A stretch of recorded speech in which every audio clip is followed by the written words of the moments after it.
Ce que je vois souvent dans les croyances limitantes, c'est je les emmerde, les gens que j'appelle ou les gens que je contacte.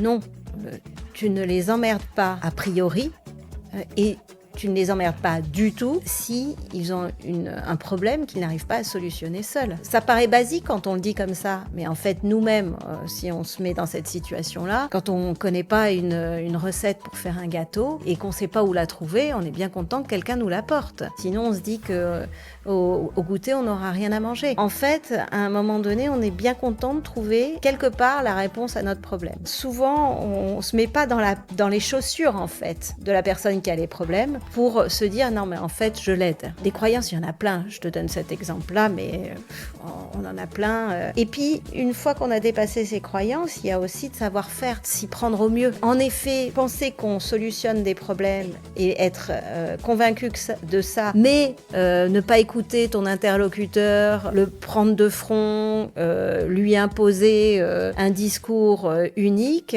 c'est pas non plus de la bonne technique. Donc il faut apprendre la bonne technique de vente. Et ça s'invente pas. C'est être à l'écoute, c'est d'être centré sur ton client, c'est de cibler des gens qui correspondent mieux à ton activité qu'à une autre. Voilà, tout ça c'est de la technique.